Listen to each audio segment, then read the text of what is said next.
आज माननीय सदस्य, आप थोड़ा बीच में मत बोलो। मैं आपकी बुराई भी नहीं करूंगा, आपकी चमचागिरी भी नहीं करूंगा। हिंदुस्तान का इतिहास सुनिए प्लीज, और जो हम आज पढ़ रहे हैं उसको आपको समझाने की कोशिश करूंगा। ये सदन हम सबका है, ये कांग्रेस बीजेपी का नहीं, हम सदन के सदस्य हैं। सभापति महोदय, मांग संख्या 20, 21 और 22 की मांग पर मुझे समय देने पर आपका धन्यवाद। आज जिस शिक्षा पर हम मंथन कर रहे हैं, ये शिक्षा पद्धति लॉर्ड मैकाले की हिंदुस्तान के गुलामों को लागू करने की थी। 1857 के विद्रोह के बाद जब हर हिंदुस्तानी ने हिंदू, मुसलमान, जाट, गुजर, अहीर, राजपूत, बनिया, बामन सब जाति छोड़ के दलित, अगड़ा, पिछड़ा सारे हिंदुस्तान का विद्रोह किया, तो लॉर्ड मैकाले को जब ईस्ट इंडिया कंपनी से जब सीधा विक्टोरिया रानी ने अपने अंडर कर लिया हिंदुस्तान को, तो पूरे भारत का भ्रमण कराया गया कि हिंदुस्तान के लोग एक कैसे हो गए, एक होकर कैसे लड़ गए। एक बूढ़े भारत के बादशाह बहादुर शाह जफर को हिंदुस्तान का कैसा राज्य बना दिया। पूरे हिंदुस्तान में वो घूमे, और घूमने के बाद जब गाँव में वो दौरा मारने के गए तो अपने आप में ऐसा ताना बाना था कि पूरे गांव की जो बेटी होती, चाहे दलित की, चाहे पिछड़े की, चाहे अगड़े की, चाहे किसान की, वो पूरे गांव की होती थी। तो उनको ऐसी शिक्षा दो कि वो हमारे स्लेव बन के रहें, हमारे क्लर्क बन के रहें, और हम आज लॉर्ड मैकाले की शिक्षा पद्धति को पढ़ रहे हैं। सभापति महोदय, शिक्षा सबसे पहली मनुष्य का शिक्षक माँ होती है। जब बच्चा पैदा होता है, माँ उसे बोलना सिखाती है, माँ उसे खेलना सिखाती है, माँ उसे खाना सिखाती है। शिक्षा का मतलब है सीखना, शिक्षित होना। छत्रपति शिवाजी की मदर माता जीजाबाई ने शिक्षित करके महाराज छत्रपति शिवाजी को छत्रपति बना दिया, सभी क्षत्रियों का पति। माता गुजरी गुरु गोविंद सिंह जी की मदर ने जब गुरु तेग बहादुर जी ने कुर्बानी दी, उसके बाद महान गुरु गोविंद सिंह महाराज को शिक्षित करके माता गुजरी ने गुरु गोविंद सिंह महाराज की वो कहावत सिद्ध कराई, चिड़िया नाल में बाज लड़ाऊं और 1 लाख से 1 लड़ाऊं, तभी गुरु गोविंद सिंह महाराज कह रहा हूँ। तो हमारी सबसे पहली जो शिक्षक है वो माँ है, और हमारी माँ हमें जो पढ़ना, लिखना, खेलना, कूदना जो सिखाती है, चलना फिरना, तो हम उससे सीखते हैं। और भारत एक ऐसा देश है कि हमारे यहाँ महान क्रांतिकारी भी स्कूल के शिक्षक हुए हैं। उन्होंने बाहर शिक्षा लेके भी देश को आज़ादी के लिए काम किया है। आज जो हम बाबा साहब अम्बेडकर ने हमको संविधान दिया, बाबा साहब ने कहा है कि दलितों, पिछड़ों, अगरों, हिंदुस्तानियों, अगर दूध पीना तो शिक्षा रूपी शेरनी का पियो। और जब आप शिक्षित बनोगे, संगठित बनोगे, देश की तरक्की करोगे, मिलजुल कर रहोगे, आगे बढ़ोगे। तो हमारे महान पुरुषों ने हमें जो शिक्षा पद्धति बाबा साहब अम्बेडकर ने शिक्षा के रूप में शेरनी का दूध पीने की बात कही, आज हमारे बीच में दलित, पिछड़े, अगड़े, बैकवर्ड क्लास के लोग, गरीब लोग, कितनी IAS IPS ऑफिसर हैं। शिक्षा का स्तर में सुधारना पड़ेगा। स्कूलों में शिक्षा मूल बेस है। हमें शिक्षित हिंदुस्तान के अंदर जब बच्चा स्कूल के अंदर जाता है तो उसके माँ बाप हमारे शिक्षक होते हैं। मुझे एक वाक़या याद है, चौधरी बंसीलाल जी का मैंने किताब में पढ़ा था। जब पंजाब से हरियाणा अलग हुआ था, पहले मुख्यमंत्री बने थे 1969 के अंदर, तो वहाँ पर स्कूलों में जो टीचर होते थे वो बच्चों को पढ़ाते नहीं थे। रोज़ हड़ताल होती थी, सड़क के मोड़ होते थे। जो चौधरी बंसीलाल जी स्वर्गीय के मुख्यमंत्री हरियाणा जी ने शिक्षक की मरोड़, कोई भी शिक्षक बीड़ी पी के नहीं आता था और सड़क के मोड़ निकाले। और हरियाणा में कोई भी विद्यालय, प्राइमरी स्कूल से लेकर और उच्च शिक्षा तक कोई भी कच्चा नहीं छोड़ा। उन्होंने बेसिक काम शिक्षा पे किया। और हमको भी सोचना पड़ेगा कि प्राइमरी स्कूल एक बच्चे की नींव होती है। हमारे हिंदुस्तान के अंदर डबल एजुकेशन है। बड़े बड़े उद्योगपतियों के, बड़े बड़े नेताओं के, बड़े बड़े अधिकारियों के बच्चे पब्लिक स्कूलों में पढ़ते हैं। किसानों के, गरीबों के, दलितों के बच्चे सरकारी स्कूलों में पढ़ते हैं। हमें सरकारी स्कूलों को पब्लिक स्कूलों के बराबर सुविधाएं देनी पड़ेगी और हमें पहले एक उंगली अपनी तरफ करनी पड़ेगी कि अपने नेताओं के, अधिकारियों के बच्चों को गवर्नमेंट स्कूल में पढ़ाना पड़ेगा। क्या इधर कोई नेता हमारे में से भी कांग्रेस बीजेपी दोनों दलों में हैं? हमारे बच्चों की पहली चॉइस पब्लिक स्कूल की है और गरीबों के बच्चों की पहली चॉइस हमारी सरकारी स्कूलों की है। हिंदुस्तान ऐसा देश है कि यहाँ पर डबल एजुकेशन है, डबल। अमीर के लिए शिक्षा बिकती है और गरीब बेचारा बिगैर शिक्षित रह जाता है। हमारी सरकार ने, मनमोहन सिंह की सरकार ने इसी बात को सोच के कि हिंदुस्तान पूरा शिक्षित बने, हमें राइट टू एजुकेशन दिया और हम हर हिंदुस्तान के नागरिक को अपने बच्चों को पढ़ाने का अधिकार दिया कि हर नागरिक को अपने बच्चे पढ़ाने के राइट टू एजुकेशन के द्वारा बच्चे को स्कूल के अंदर भेजा जाए। हमें डुअल एजुकेशन सिस्टम को ख़त्म करना पड़ेगा। शिक्षा को व्यापार बनाना बंद करना पड़ेगा। शिक्षा को हमको ये सोचना पड़ेगा कि जो हमारे विद्यालय हैं, जो हमारी कॉलेजेस हैं, उनमें हिंदुस्तान का नागरिक का बच्चा फ्री एजुकेशन पढ़े, उनमें कोई भेद नहीं हो। राजा का और रंग का बेटा, जैसे भगवान श्री कृष्ण और सुदामा एक ही स्कूल में पढ़ते थे, गरीब ब्राह्मण का बेटा और राजा का बेटा ही स्कूल में पढ़ते थे। हमें इस शिक्षा पद्धति को ख़त्म करना पड़ेगा। जो हमारे अंदर एक गैप है, दलित, पिछड़ों, अगड़ों का, जो गरीबों के, आदिवासियों के बच्चे जिनके गाँव में स्कूल की बिल्डिंग नहीं है, शिक्षक नहीं है, हमें उनको सुधार करना पड़ेगा। हमने हिंदुस्तान को 75 साल की आज़ादी के बाद जो हमारे शहीदों ने सपना सोचा था कि हम ऐसा सशक्त भारत बनाएंगे, ऐसा शिक्षित भारत बनाएंगे, ऐसा मजबूत भारत बनाएंगे कि अमेरिका, रूस, इंग्लैंड, ब्रिटेन, हॉलैंड, पोलैंड, सबको, जर्मनी, फ्रांस, जापान, सबको हिंदुस्तान पीछे छोड़ देगा।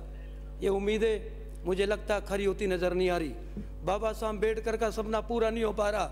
दलित के बेटे को अच्छी एजुकेशन देने के लिए सरकार ने बहुत सी योजनाएं बनाई हैं, लेकिन सरकार की योजनाएं कागजों पर रह जाती हैं।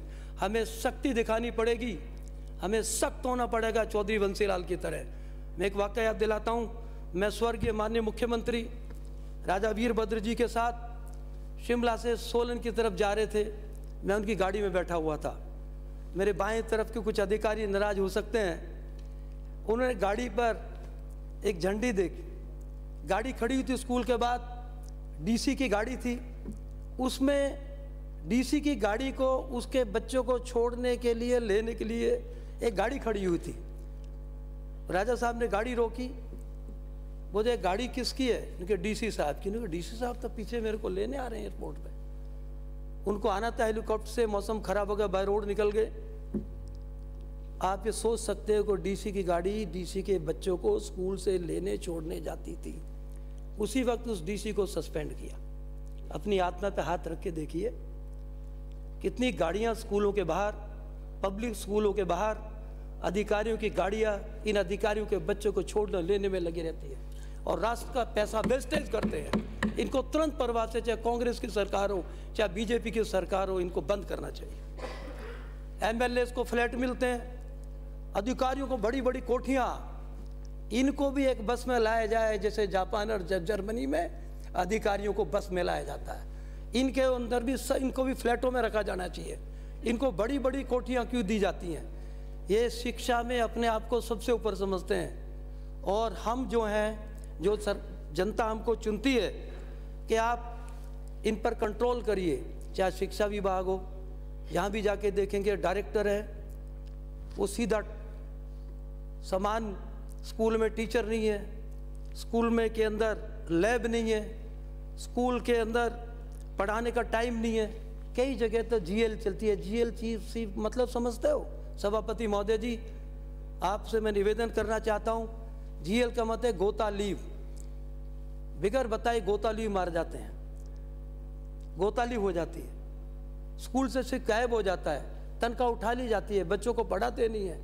स्कूलों में जो हमारे माननीय मुख्यमंत्री जी ने 10वीं से 12वीं तक के स्कूल किए, मैं उनको धन्यवाद करना चाहता हूं कि हमारे राजस्थान के मुख्यमंत्री की सोच हर गरीब के बच्चे को पंचायत स्तर पर शिक्षा देने की। हम भी कहीं कम से कम गाँवों में जब पढ़ रहते थे 20-20 किलोमीटर दूर स्कूल से पढ़ने जाते थे।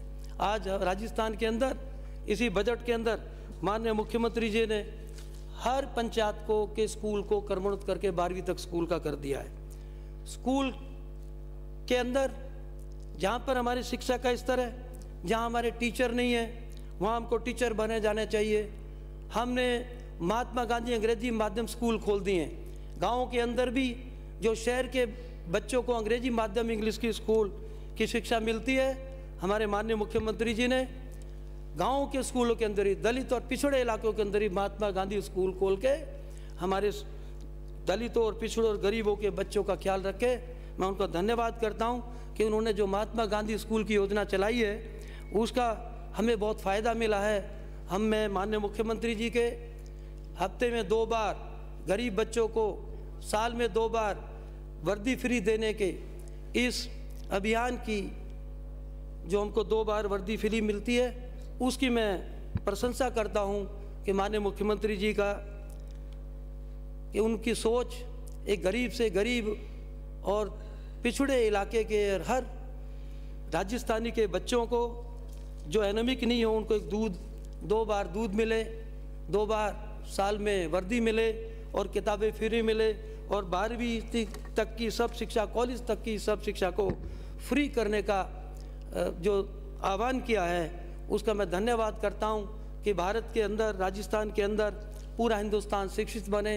राजस्थान में भी कोई भी बच्चा बिगर स्कूल में जा ही नहीं रहे, इस सोच के लेते हुए हमारे यशस्वी मुख्यमंत्री ने राजस्थान के जनता के लिए और राजस्थान के बच्चों के लिए जो तोहफा दिया है, मैं उसको धन्यवाद करता हूँ। सभापति महोदय, हमारे साथी कह रहे थे, मैं माननीय प्रधानमंत्री सबके होते हैं, हमारे भी होते हैं, पूरे देश के प्रधानमंत्री हैं। तो कांग्रेस बीजेपी के प्रधानमंत्री नहीं है, नरेंद्र मोदी भारत के प्रधानमंत्री हैं, नरेंद्र मोदी हिंदुस्तान के प्रधानमंत्री है।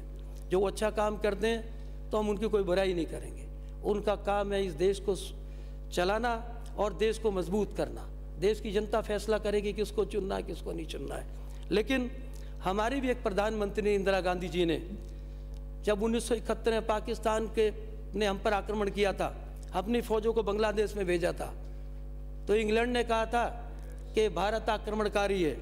इंदिरा गांधी ने कहा था कि बड़े देश हमें धमकाने की कोशिश नहीं करें, आदेश देने का दुस्साहस नहीं करें। अभी हमारे 5 मिनट में है सभापति महोदय। शिक्षा पर केंद्रित सारा भाषण, इसलिए इनको और समय दो। मैं मांग कर रहा हूँ और बोलो, आप अच्छा बोल रहे हो, और समय दो। मैं जो आपने बोला है ना वो और दे देंगे, आपका भी दे देंगे इनको। इंदिरा जी ने कहा था कि बड़े देश हमें आदेश देने की कोशिश नहीं करें, दुस्साहस करने की कोशिश नहीं करें। हर प्रधानमंत्री की ड्यूटी होती है अपने देश की रक्षा करना, अपने देश के 140 करोड़ लोगों की तरक्की, शिक्षा, एजुकेशन और भारत को पूरी दुनिया में मजबूत करना। कोई भी प्रधानमंत्री हो, हर मुख्यमंत्री की ड्यूटी होती है कि वो जब भी मुख्यमंत्री है, हर एक की, चाहे कांग्रेस का हो चाहे बीजेपी का हो, अपने राज्य की जनता की सेवा करना, अपने राज्य की जनता के लिए अच्छी योजनाएं लाना, अपने राज्य का विकास करना, सड़कों का जाल बिछाना, राज्य के हर नागरिक को शिक्षित करना और राज्य की तरक्की करना हर मुख्यमंत्री का सपना होता है। चाहे आपके मुख्यमंत्री रहे हो, चाहे आज हमारे मुख्यमंत्री हैं। यही सोच के हिसाब से हमारे राजस्थान के मुख्यमंत्री ने हर वक्त का ख्याल रखते हो शिक्षा के बजट को दुगना करा। जो शिक्षा का बजट आधा था, आपने तो केंद्र में शिक्षा का बजट आधा किया, हमने दुगना करा। हमने शिक्षा की छात्रवृत्ति बढ़ाई, हमने आवासीय विद्यालय खोले, हमने स्कूलों की बिल्डिंग के लिए 500 करोड़ रुपए दिए। हमने शिक्षा के 2 साल में, मैंने पहले भी बताया कि हमने वर्दियां फ्री दी, हमने बच्चों को 5वीं तक 8वीं तक के बच्चों को दूध फ्री दिया। हम जो आपके पास काम हम सब मिलजुल के करें, क्योंकि देश हम सबका है। मैं आपको ये बात कहना चाहता हूँ कि हमारे जितने भी बड़े नेता थे, सरदार पटेल हो, विठल भाई पटेल हो, अब्दुल अशफाक उल्ला खां हो, हमने शिक्षा के स्तर, हिंदुस्तान में जब शिक्षा नहीं होती थी तो इंग्लैंड पढ़ने जाते थे और पढ़ के देशभक्ति की भावना लेके आते थे। कई क्रांतिकारी हमारे शिक्षक रहे हैं। शिक्षा की पद्धति में कई क्रांतिकारी, पंडित राम प्रसाद बिस्मिल हो, चंद्रशेखर आज़ाद हो, उधम सिंह हो, सब लोगों ने शिक्षित होकर देश को आज़ादी के अलग जगाई और हमें हिंदुस्तान आज़ाद भारत दिया शहीदों की कुर्बानी के बाद। मैं डीएवी की स्थापना की। डीएवी का मतलब होता है दयानंद एंग्लो वैदिक विद्यालय, कि वहाँ अंग्रेजी और नहीं पढ़ाई जाती थी तो हमारे बच्चे पीछे रह जाते थे। डीएवी कॉलेज में पढ़कर भगत सिंह इतना बड़ा क्रांतिकारी बना। हमारे स्कूलों के अंदर पैट्रियोटिक एजुकेशन का बोलबाला होना चाहिए। हमारे स्कूलों के नाम, कॉलेजों के नाम शहीदों के और महान नेताओं के नाम पे होना चाहिए।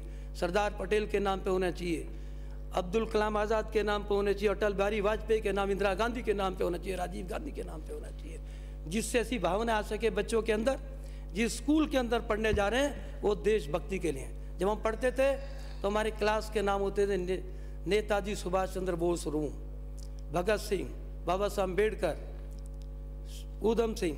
तो बच्चों के अंदर की भावना आती है कि इन लोगों ने हमारे देश के लिए काम किया है। तो 5वीं क्लास का बच्चा जो अपनी क्लास के अंदर फोटो देखता है शहीदों का, देश पे जान देने वाले फौजियों का, मैं सच्चा वाक्य बताना चाहता हूँ, तो अपने आप देशभक्ति की भावना जागती है। हमें किताबों में पाठ्यक्रम लागू करने चाहिए, हमें कृष्ण भगवान के शब्द लागू करने चाहिए, हमें ये बताना चाहिए, हमें रामायण के, हमें कर्ण की वीरता, हमें ऐसे वीरों के, पृथ्वीराज, किसी जाति का, किसी भी धर्म का, बाबा साहब अम्बेडकर के बारे में, कैसे दलित समाज के व्यक्ति ने भूखा रह के, गरीब रह के और फाड़ पढ़ के हमारे संविधान, देश चलाने के लिए हमको संविधान दिया है एजुकेटेड लोग। हमें स्कूलों के अंदर रानी झांसी, माता जीजाबाई, माता गुजरी, मरगनैनी, पन्ना धाय, मीरा, ऐसे इतिहास के सब्जेक्ट उनके पाठ्यक्रम की जीवनी पढ़ानी चाहिए कि हमारे बच्चों तक और बच्चों में भी हमारा एक देशभक्ति की भावना जागे। जब तक हम देश नहीं बनेंगे हम अपने हिंदुस्तान को सदियों तक सुरक्षित नहीं रख सकते। हर हिंदुस्तानी को, कांग्रेस बीजेपी छोड़ दो, हिंदुस्तानी बनो, भारतीय बनो। मैं जापान के एक वाक्य याद दिलाता हूँ आपको। मेरा खुद काम था एक्सपोर्ट का। जापान के ट्रेडर्स आए तो उन्होंने एक स्कूल विजिट किया हमारे पड़ोस में। तो उस स्कूल के अंदर किसी भी देश, उस स्कूल के अंदर किसी का फोटो नहीं लगा हुआ था। उन्होंने कहा कि जापान के हर स्कूल के अंदर, उस स्कूल से जो बच्चे पढ़ के जाते हैं, माननीय सदस्य आप सुनिए, तो जापान में क्या होता है कि जिस स्कूल से जो बच्चा पढ़ के जाता है और देश के लिए जान देता है या देश के लिए कुछ करता है, उसकी क्लास में, स्कूल में उसको फोटो लगा होता है। तो बच्चे के अंदर पैट्रियटिज्म आता है, देशभक्ति आती है। अब मैं भी अपने देश के लिए वो काम करूंगा जो मेरी क्लास में उसका फोटो लगा होता है कि इसने मेरे देश के लिए काम किया है। हमें एजुकेशन को पैट्रियोटिक एजुकेशन बनाना पड़ेगा। हमें शहीदों की, अपने महापुरुषों की, अपने देश के लिए कुर्बानी देने वाले की जीवनियों को पाठ्यक्रम में शामिल करना पड़ेगा। हमें हिंदू मुसलमान पे, शहीदों को और वीरों को नहीं तोड़ना। हर शहीद, हर जाति पाति पे का देश नहीं होता है, देश हम सबका है। अगर हम अच्छी शिक्षा देंगे, देशभक्त की शिक्षा देंगे तो जातिवाद अपने आप में ख़त्म होगा। हम अगर जाति में हिंदुस्तान को बांटोगे तो इतनी जातियाँ इस देश में रहती हैं, इतने टुकड़े हो जाएंगे हिंदुस्तान के कि आपको आज तो हम कश्मीर से कन्याकुमारी तक अकेले पूरे भारत में घूमते हैं। जर्मनी से बड़ा छोटा देश हमारा हो जाएगा, यूरोप से छोटा। माननीय सभापति महोदय, मेरे स्कूलों के अंदर, मेरे क्षेत्र के अंदर इतने स्कूल खाली हैं। मैं माननीय आपके माध्यम से माननीय मंत्री महोदय से निवेदन करता हूं कि जितनी खाली हमारे स्कूल के अंदर टीचर नहीं है उनको कृपया करके भरा जाए। ये बहुत ज़रूरी है। बोलने से, काम करने से सारा इलाका हमारा खाली पड़ा है और उन शिक्षकों को दूसरी जगह लगा दिया जाता है। आप शिक्षक भरिए। जब स्कूलों में शिक्षक नहीं होंगे तो उन बच्चों को कौन पढ़ाएगा? दलितों को, पिछड़ों का इलाका है। अमीरों के बच्चे तो पैसा दे के पढ़ लेंगे, दलित पिछड़ा इलाका कैसे पैसा दे के पढ़ेगा? और दलितों के, पिछड़ों के, बैकवर्ड के गाँवों के इलाके में स्कूल नहीं है, उनके अंदर शिक्षक नहीं है। हमने अंग्रेजी माध्यम स्कूल तो खोल दिए, लेकिन माननीय मंत्री महोदय जल्दी से जो हमारे स्कूल खुले हैं आप उनमें अंग्रेजी पढ़ाने वाले एक शिक्षकों की भर्ती करिए। मैं सभापति महोदय, मैं आपका धन्यवाद करता हूं और मैं अपने जो भी मेरे स्कूल खाली पड़े इन सब को मैं टेबल करता हूं। जय हिंद, जय भारत, धन्यवाद। श्री अमीर सिंह भाई।